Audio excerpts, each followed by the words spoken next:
You can be seated. One of the interesting things about Isaiah is we kind of see a shift from all the condemnation and the judgment to a message of comfort. This man, whose name means salvation is of Jehovah, seems to truly have a unique understanding of the upcoming salvation that Jehovah is going to bring through the person of Jesus Christ. When John writes about Isaiah, he seems to reference that here. For this reason, they could not believe, because as Isaiah says elsewhere, he has blinded their eyes and deadened their hearts, so that they can neither see with their eyes, nor understand with their hearts, nor turn, and I would heal them. Isaiah said this because he saw Jesus' glory and spoke about him. Isaiah had a glimpse of the glory of Jesus, and that caused him to be so focused on salvation. Just a couple of things about this guy, Isaiah. The International Standard Bible Encyclopedia says this: of all Israel's celebrated prophets, Isaiah is the king. The writing which bears his name is among the profoundest in all literature. Isaiah is the Paul of the Old Testament. Pretty good way of explaining that. Church Father Jerome said of Isaiah, Isaiah seems to me to have composed not a prophecy, but a gospel. Interesting. A lot of hope. Another author wrote this: never perhaps has there been another prophet like Isaiah, who stood with his head in the clouds, his feet on the solid earth, with his heart in the things of eternity, and his mouth and hand in the things of time, with his spirit in the eternal counsel of God, and his body in a very definite moment of history. Pretty unique description. Isaiah, a man of God. No wonder Isaiah is the most quoted Old Testament book in the New Testament. About 250 occurrences, either specifically or referenced, are found in the New Testament. We would also find that as we go back to the book of Isaiah, truly he has seen the glory of this salvation that's coming through the person of Jesus.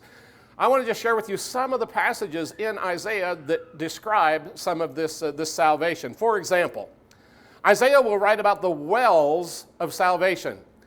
With joy you shall draw water from the wells of salvation. Now, this afternoon, if you're outside in the 100-degree weather that's predicted, you will long to draw from a faucet, because you're not going to go to a well probably. You will long to quench that thirst. Isaiah said salvation is like that to our souls. We have all of these wells of salvation, and we can dip deep and drink deeply of that. He talks about the joy of salvation. This is the Lord. We trusted in him. Let us rejoice and be glad in his salvation. There's a joyful element. There's a gladness associated with salvation. We looked at last week the walls of salvation, that salvation city in which those who are saved are able to dwell and trust the work of God. The everlasting salvation, but Israel will be saved by the Lord with an everlasting salvation. Don't you find confidence in that terminology? The salvation that's offered to us is eternal. It's everlasting. Isaiah will write about the days of salvation. In the time of my favor, I will answer you, and in the day of salvation, I will help you. There's a day of salvation. Some of us have experienced what we would prefer to as our day of salvation. Some of us continue to experience, perhaps on a daily basis, the day of salvation, feeling like we've been redeemed again. Salvation is proclaimed according to Isaiah chapter 52. How beautiful on the mountains are the feet of those who bring good news, who proclaim peace, who bring good tidings, who proclaim salvation. Salvation is that message which is able to be taught, proclaimed. Salvation is also witnessed. It is able to be seen. The Lord will lay bare his holy arm in the sight of all the nations, and all the ends of the earth will see the salvation of our God. And then in chapter 59, he talks about the arm of salvation. He saw that there was no one. He was appalled, and there was no one able to intervene, so his own arm worked salvation for him. Nobody could do what God was able to do, so his own arm stepped in and worked the process of salvation. Isaiah will talk about garments of salvation. Isaiah 61, I delight greatly in the Lord. My soul rejoices in my God, for he has clothed me with garments of salvation and arrayed me in a robe of righteousness. Interesting. What does Paul write in Galatians chapter 3? You and I, all who have been baptized into Christ, have clothed ourselves with Christ. We have a garment of salvation. The light of salvation. For Zion's sake, I will not keep silent. For Jerusalem's sake, I will not remain quiet, till her righteousness shines out like the dawn, her salvation like a blazing torch. The light of salvation, you are the light of the world. So, here's Isaiah's description of salvation, and I cannot help but wonder, are the saved today as perceptive of salvation as was Isaiah? Do we drink from its well often? Do we rejoice in the realities of our salvation? Do we dwell within the walls of our salvation? Do we recount the day of our salvation? Do we spread to the ends of the earth the message? Is it something that is seen and witnessed? Is it something that we recognize and trust the arm of God to bring and deliver? Do we put on our garments, our helmet of salvation? And do we live by this light, this torch, this blazing light of salvation? Good questions for us to consider. One of my favorite movies ever is the movie Remember the Titans. This movie describes a period in American history when there was a great struggle between the racial tensions between black and white. They began to integrate schools. In this particular school, it brought a great struggle when the white coach became assistant coach to a new black coach. And all of a sudden there's tension between them and their responsibilities. But then you also had black players and white players representing different teams, and now there's tension between those as well. So what had to happen was there needed to be a pulling together of those two teams. They needed to be brought together, and the movie indicates that it did not happen easily. It was quite a struggle. The tension as they went away to summer training camp, the tension was so fierce that eventually, in early morning, I think it was a 12-mile run, they ran to Gettysburg Battlefield. And there was a moving speech that Coach Boone gave to the team. One of the things that happens in this movie is there's a gentleman who is portrayed as a spiritual young man, and I think maybe he's planning to be a preacher or something, and they call him Rev. And so periodically, he will do something spiritual, he will recount a scripture. And there is a section in this movie where Rev quotes part of Isaiah. And here's what he quotes. Do you not know? Have you not heard? The Lord is the everlasting God, the creator of the ends of the earth. He will not grow tired or weary, and his understanding no one can fathom. He gives strength to the weary and increases the power of the weak. Even youths grow tired and weary, and young men stumble and fall. But those who hope in the Lord will renew their strength. They will soar on wings like eagles. They will run and not grow weary. They will walk and not be faint. Isaiah paints this powerful portrait of this coming salvation that he has written so profoundly about. And he says, God is going to make the saved soar. He's going to strengthen them. There's not going to be any weariness. And just a little confession. Grandkids for 10 days. I'm looking forward to there not being weariness. Okay? I mean, they're great, but it's all me. But I'm not used to that anymore. They'll never get faint. That's the strength that God promises in this salvation. And the reason why that Isaiah says that's going to happen is not because of us. It's even not because we are saved. It's because God gives the strength. He gives the uplift. He's the one who increases the power and enables that to happen to those who are his saved children. So here we are reminded about Isaiah's salvation focus and about the awesome gift of God in how he's going to continue to strengthen those who are saved. Now I want to go back to another scene in Remember the Titans. As they run to Gettysburg, Coach Boone gives a rather moving, as a matter of fact, I think it's one of the most powerful scenes in any movie I've ever seen. But he gives a very moving speech to the white team, to the black team. Here's part of what he says. He's talking about Gettysburg battlefield. This green field right here was painted red, bubbling with the blood of young boys, smoke and hot lead pouring right through their bodies. Listen to their souls, men. I killed my brother with malice in my heart. Hatred destroyed my family. You listen, and you take a lesson from the dead. If we don't come together right now on this hallowed ground, we too will be destroyed, just like they were. I don't care if you like each other or not, but you will respect each other.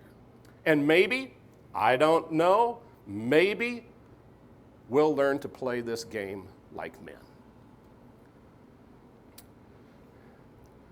Folks, the whole principle of you and I soaring like eagles has to be learned. We have to train ourselves in that way. We, if you will, have to understand how to make ourselves team players. It isn't a natural thing for any of us. Without a purposeful change in our thought, in our behavior, our human nature will continue to go down the path that it's always gone, which is taking whatever I need to do for personal advantage and serving of myself. And if we do that, instead of soaring under the sovereign power of God, we will have unaltered spirits that engage in power plays like chickens. Now, chickens. I should have checked with Walt. Did you raise chickens? Yeah. Is it the nature of most chickens to be ornery and fight each other? Is that just kind of? I don't know if it's the nature of all chickens or if it was just my grandpa's chickens. But they didn't get along well. You know, they were always pecking at each other. They always had something in their craw. The nature of chickens is just such that I remember the first time, if you've been here for a long time, you've heard me talking about my grandparents living in Fedora, South Dakota. Did you know that Google Earth can show the whole city of Fedora, South Dakota, just like that? Yeah. And that's south to north.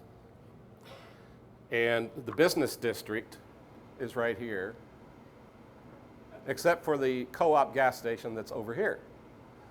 So anyhow, my grandparents, they lived right up in this section. That's the house right there. It's still there. So Google Earth showed me their place. And I used to water the trees right along here with a bucket. They were that small. This is the house. This is Grandpa's shop. He had all these tools in there. But then back here was this small little barn, and it had a section that was the garage. And so the 54 Chevrolet sat in that garage. But there was part of the barn was chicken coop. And there was enough room in the other part that Grandpa could bring his milk cow in if he needed to do that. So just a small little place. But I remember the first time that Granddad thought I was old enough to go gather the eggs. And I'd been with him before, but this was the first solo trip. So I'd stepped into the barn, and I knew I had to be careful about the gate and make sure that it was locked and all that.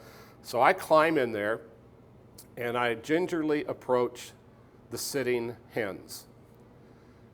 And you can imagine a hand going up like this, getting ready to grab eggs. And you know what happened, don't you? Yeah. I mean, they attacked me like, and I'm scared to death to begin with, and so out of there I run back to Grandpa. So those chickens are going to kill me. So he says, just inside the door, there's a pair of leather gloves. Put those on and you'll be fine. Went back in the barn, put the leather glove on, and they started pecking that leather glove. And guess what? Didn't hurt. So I got brave. I actually gathered eggs that day. But that taught me a whole lot about chickens and the nature of chickens. You see, we are made as saved people to soar beneath the energy of God. And if we refuse to do that, then we are chickens. We are spiritual chickens. Do you know, it's interesting, is it not, that when Peter refused to soar, what did he hear? A chicken. Why not a donkey bray? Because chickens don't soar. Chickens are stuck in the ground. Chickens only see what they see. They fight for what they want. Another thing I thought about chickens. Any of you ever play this game? Where you choose what you consider to be, I always tried to choose my cousin Dick, because he was the biggest, and by big I mean big, and I always wanted him to be under me when we played chicken. Now, seldom did we do so in the luxury of a swimming pool. You know, that's for wimps. Ours, you know, we were out in the pasture, the field, when we were doing this and throwing each other down on the ground. But remember, you called that game was called chicken. And the purpose of the game was to do what? To pair up with somebody and win. Tear somebody else down. Ruin somebody else's team. The purpose of spiritual chickens is exactly the same. The wonders of God's salvation should prompt the saved to soar free as eagles, carried aloft in the winds of God's strength, rather than placating to our human power, gathering up partners by which we can attack others and engage in a spiritual game of chicken. And folks, how many times have you witnessed spiritual games of chicken? People paired off to see who had the most power. That's not how we are intended to be saved. We are intended to be eagles that soar. So, that's my connection to Isaiah. But as I looked at some passages that I thought really portrayed a powerful way of expressing this eagle versus chicken mentality, I thought Paul did an excellent job in Galatians chapter 5.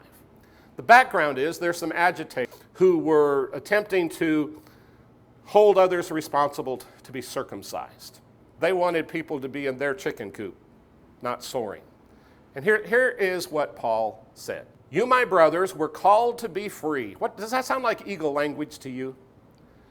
I mean, to me, that's just the epitome of the description of soaring under God's strength. You were called to be free, but do not use your freedom to indulge the sinful nature. Rather, serve one another in love. The entire law is summed up in a single command. Love your neighbor as yourself. If you keep on biting and devouring each other, watch out, or you will be destroyed by each other. Does that sound like chicken language to you? So I say, live by the Spirit, and you will not gratify the desires of the sinful nature. Here's a little interest. This is free. You remember what the Greek word for spirit is? Pneuma. Do you know what it means? It means wind or breath. What do you think it means to live by the Spirit? We let the breath, the wind of God be our strength. We're eagles. So in this section, Paul says, eagle language, you're free. Chicken language, you're trying to indulge your sinful flesh. And then he says, you got to let the Spirit lift you above that stuff. So, I want to look at three things that it appears to me in that text that Paul would have us to be mindful of when it comes to enabling ourselves to stay soaring. We need to remember, first of all, that we've been called to freedom. We've been called to freedom. He begins this section by saying, my brothers, you were called to be free. Called is from a root word which means to hail, to incite by word, or to give an order. Now, just process it this way for the fun of it. When you became saved, God gave you an order to live free. He ordered you to live free. So you've been called, you've been ordered, you've been hailed, you've been incited to live as spiritually free beings. God has called us to freedom. The Greek word conveys the idea that we have been set free for freedom. So our freedom comes so that we can experience freedom. We've been set free, we've been called to freedom so that we can be free. The very reason for salvation's freedom is to set us free, not to lock us into chicken coops where we duke it out to see who has the strongest beak, the sharpest talons, and the most power. We've been set free. There's no coop anymore. There's no gate to close. There's only the wind of God that is supposed to lift us up so we can soar like eagles. 1 Thessalonians chapter 4 is kind of interesting. It approaches it from the negative side, if you will. For God did not call us to be impure, but to live holy lives. Therefore, he who rejects this instruction does not reject man, but God, and who gives you the Holy Spirit. God did not give us a spirit or call us to take aim at or to hold the intention of practicing something that's unclean. God called us to freedom. He didn't call us to take aim at. Isn't that powerful language, folks? We've not been called to take aim at other people. We've not been called so that we can practice the very thing that's unclean, that would encage us again. We've been called to freedom.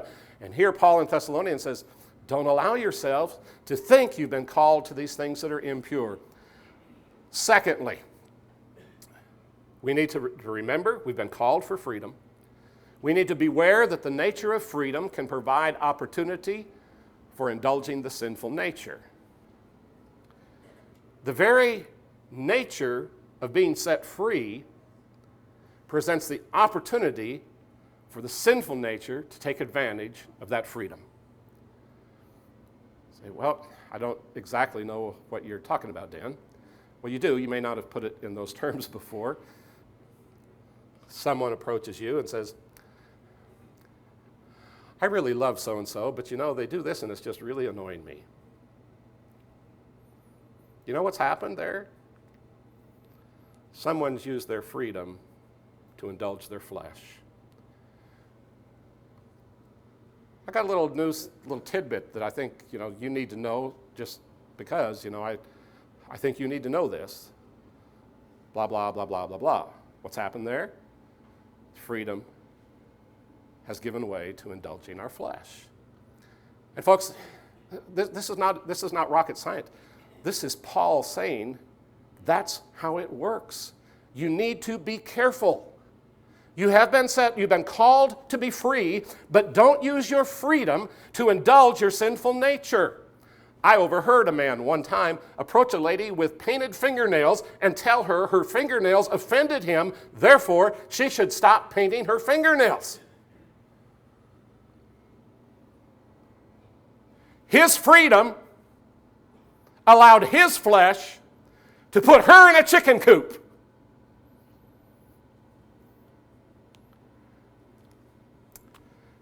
Indulge is compound. It comes from the participle ago in the Greek, which means to be off or to be away, and hormeo, which stands for start, to spur, to urge, or an impulse. Sadly, personal freedom is often the cited pretext for starting off down the road of our sinful nature. The context in which Paul is writing actually shows that the indulgence of one's sinful nature is accomplished when one attempts to bind their understanding of spiritual things upon another group of people. Amid their freedom, they adopted attitudes and actions which were intended to imprison others. So there were Christians who said, you need to look at this Old Testament, old law practice of circumcision, and you need to follow that. And they were attempting to bind that. I think Romans chapter 14 gives us some powerful teaching in all this regard. Except faith is weak without passing judgment, on disputable matters. One man's faith allows him to eat everything, but another man whose faith is weak eats only vegetables. The man who eats everything must not look down on him who does not, and the man who does not eat everything must not condemn the man who does, for God has accepted him. Who are you to judge someone else's servant? To his own master he stands or falls, and he will stand, for the Lord is able to make him stand.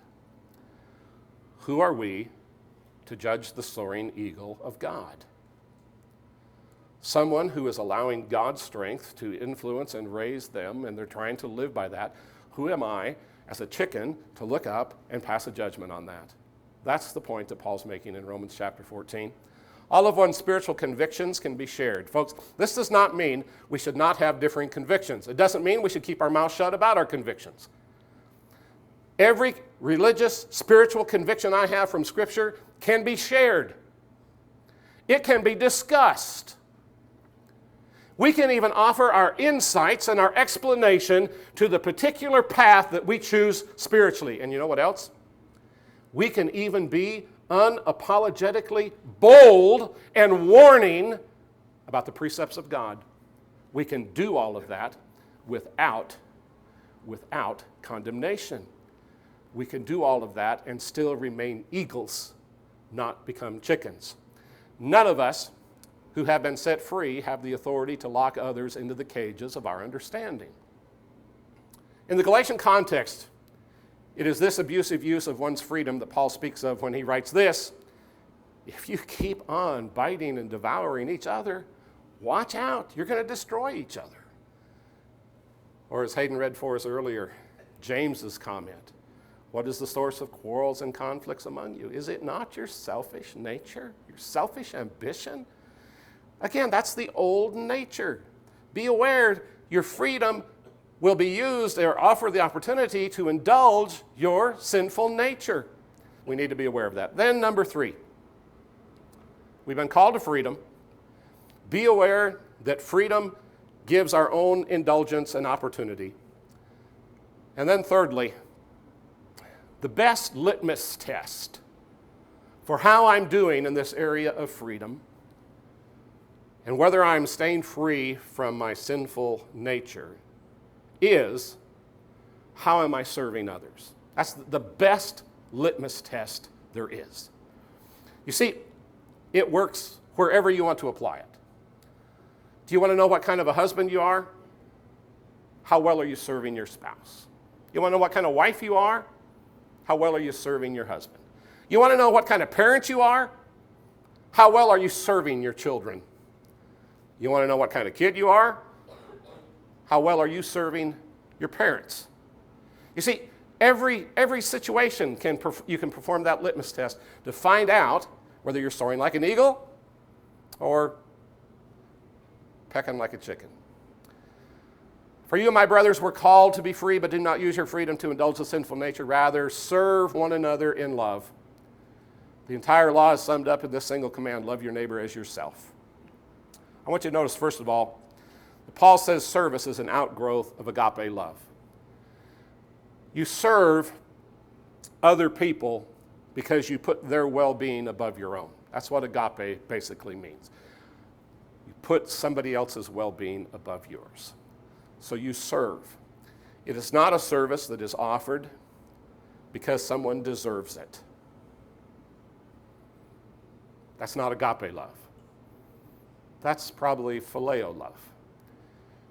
If you're serving somebody because they deserve your service, it's probably because you have a special friendship. But agape love means you serve totally undeserved. That's why Jesus will say, love your enemies. Now, just a minute. I can't be good friends with those that are my... No, but you can love them. You can put their well-being. You can serve them. How do you serve your enemies? How do you serve the lost? How do you see? That's the litmus test. How do we serve? Secondly, notice that Paul throws out here, again, in context, he's got these people wanting to go back into the law, and so he goes back into the law. And he says, so if we take the whole of the law, guess what? It boils down into a single command. Love your neighbor as yourself. That is the natural way that the old law is fulfilled, is by deciding that you're going to give yourself in loving service. And again, just process. Which of those 10 commandments can't be fulfilled by service? By the idea of lovingly serving someone else. I am the Lord your God, you shall make no other gods before me. Love God, serve God, that kind of takes care of that one. You're not to covet. Serve others. That kind of takes care of it. You see, every one of these Old Testament laws finds its natural fulfillment in loving service to other people. Paul in Romans chapter 15 will say, we who are strong ought to bear with the failings of the weak and not to please ourselves. Each of us should please his neighbor for his own good to build him up, for even Christ did not please himself. So that focus upon other people. Mark will record, you know that those who are regarded as rulers of the Gentiles lord it over them, and their high officials exercise authority over them. Not so with you. Instead, whoever wants to become great among you must be your what? If you want to be great, you got to be what? Are you afraid to even say the word? If we want to be great, what do we have to be? Servants. That's where greatness lies. That's where we soar like eagles. If I want to only serve my desire, I am a chicken. I'm living in the coop. How are you doing? Spiritual flight. How's it going? Do you feel like you're soaring like an eagle? If not, why not? What's keeping you from experiencing the power of God? Has somebody else thrown you in a chicken coop? It's time to break loose. But even another significant question is it's not only time for us to fly beneath the strength of God, it's also time for us to stop putting people in our spiritual chicken coops. We don't need spiritual power plays. We don't need to choose up partners. We don't need to abuse the freedom that Christ has given us. We need to soar like eagles. We need to be submissive to the power of God. Back to Coach Boone's words. If we don't come together right now, on this hallowed ground as we sit here before God, if we don't come together, we too will be destroyed. If we make this nothing more than a spiritual chicken coop where we peck at each other and decide who's the strongest and who's the weakest, we will be destroyed. Jesus himself said, a house divided against itself will not stand. Coach Boone said, I don't care if you don't like each other. Folks, this isn't about liking each other. Now, we should be liking each other, but this is bigger than liking each other. This is about respecting each other. About all of us deciding we're going to individually submit our wings to the movement of God, and we're going to try to soar like eagles. And we're going to try to encourage others to soar like eagles. And we're not going to try to pigeonhole and to make people live in our own little chicken coops of our desire, our natural tendencies. We're not going to do that because we respect that everyone who has experienced God's salvation is intended to soar like an eagle. And who am I to throw somebody in a chicken coop? Because they've let me down, because they didn't measure up, because my expectations weren't met. It doesn't work that way. We don't have to like each other, but we do have to love each other. We do have to. And maybe, according to Coach, maybe, I don't know, maybe somewhere we'll learn to actually play like a team. God wants us to soar. We all want to soar. But we get stuck in this chicken coop, this chicken mentality. Let's set it aside. Let's become a body of soaring eagles. It's where the power of God can come to work.